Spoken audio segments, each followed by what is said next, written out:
What's good, guys? Fantasy Joe back with some more fantasy football content. Today, I'm going to be talking about some sleepers, 4 players that are going way too late in your drafts that you can snatch up, get that edge on your league mates to help you bring home that fantasy football championship. If you guys are new to the channel, hit that subscribe button. If you want the latest fantasy football news and the edge over your league mates to bring that title home, hit that subscribe button. If you guys need any fantasy football advice, you can also comment down below, and I respond to every single comment, so you get that one-on-one fantasy football expert advice concerning your specific team, your specific roster, your scoring settings, all that type of stuff. So yeah, hit that like button, hit that subscribe button, and comment down below. But let's dive into these sleepers. All of these guys are being drafted round 9 or later. There's other names out there. Jordan Mason's a great sleeper bet here. I'm not going to talk about him as much in this video, though. People have already talked about him a lot. But the new run scheme that they're changing to, he should be awesome in that and has a really good chance to be the lead back for a good offense. But let's dive in and talk about our first sleeper. So number 1, we've got Dalton, Kincaid, Buffalo Bills tight end, currently going as a tight end 11 in round 9. The reason I've got Kincaid in here as a sleeper, the offensive situation, obviously they have added DJ Moore, but I think Dalton Kincaid, when healthy, is the most important target in this offense. He gives them that big body red zone threat. He was also an elite efficiency last year, although he wasn't able to play a ton because of injuries. He only was able to play a little over 300 snaps, but during those snaps, he ranked number 1 in yards per route run amongst all tight ends last year. So the efficiency was outstanding. Basically, the biggest crux for Kincaid is just, can he stay healthy? But that injury risks exist with all fantasy football players, all football players. So I am definitely willing to take the risk in Dalton Kincaid, especially if I'm using a late tight end strategy or adding him as a second with somebody else I don't trust as much. But Kincaid has top 5 potential. If you take a look at his game log last year, played very well, especially you notice the games before he got injured. You have that gray one there where he goes down to injury. But a lot of green on this score chart. Think he's going to be, it's a high-powered offense with Josh Allen at the helm. They don't have a ton of weapons in the passing game. It's basically Kincaid, Khalil Shakir, DJ Moore. So there's plenty of targets to go around with a big-time quarterback. So I love taking Dalton Kincaid early and hoping that he can continue to build on the success that he's had in these recent years as an NFL player. And if he can stay healthy for 15 games or somewhere close to that, I think he's going to be an awesome pick that you're able to put in that fantasy tight end spot and get that edge over your league mates. Diving into our next sleeper, another tight end, Dallas Goedert. Now, want to talk about some of the stuff that he did last year and then some of his splits. So 11 receiving touchdowns. He was that guy for them around the red zone. Finished as a tight end 4 overall, just to point that out, how efficient he was last year. But some things have obviously changed for their team. A.J. Brown is no longer with the team, traded to the Patriots. So we've got A.J. Brown no longer there. Rookie draft pick Mekhi Lemon has a pulled hamstring, has not played a whole lot in camp. New face, new place, a lot to learn with the learning curve of the NFL.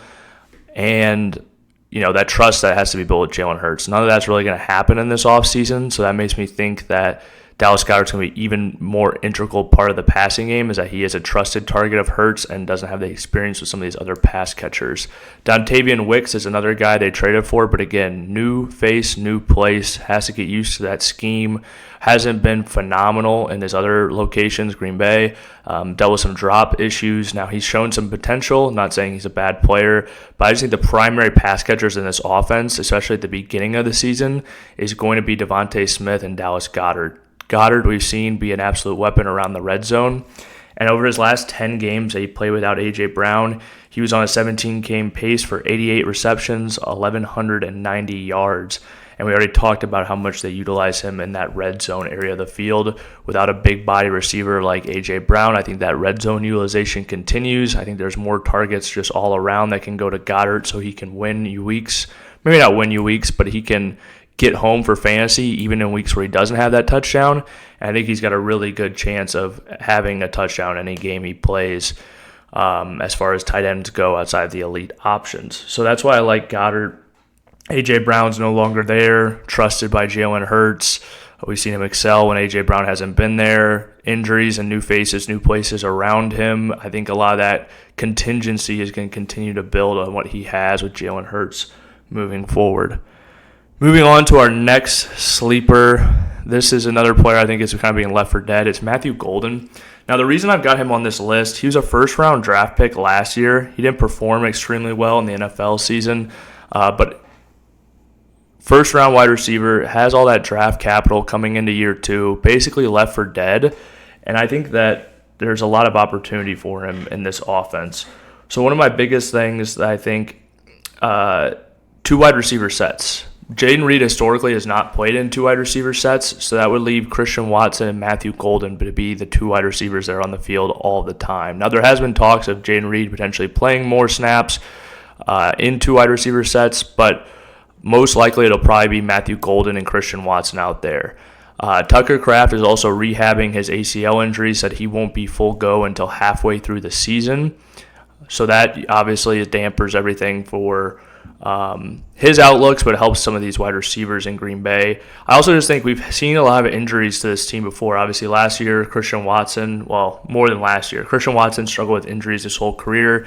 Anything happens to him, Matthew Golden's automatically a full-time player. Jaden Reed missed time with injury last year. Not saying that will continue, but either of those guys goes down.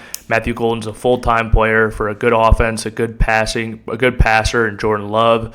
The offense itself, they are trying to be more pass-heavy this year and run a faster pace of play. Excuse me, that one was tough. But that will lead to more plays, more pass attempts for this offense. Historically, they've been pretty slow, so I think all that stuff will help and just the more pass-first nature.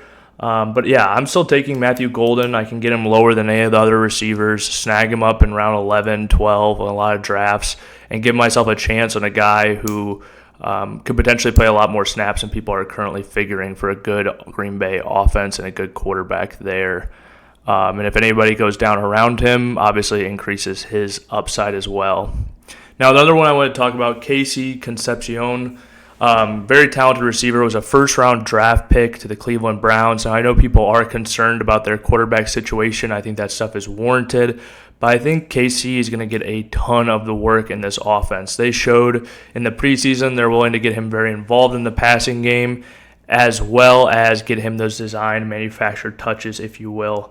Those end arounds, screen passes, I think he's going to get a lot of that stuff in this offense where he's getting, 2 touches without even having to catch a pass every week, or it's a very short pass that you get the bonus reception on.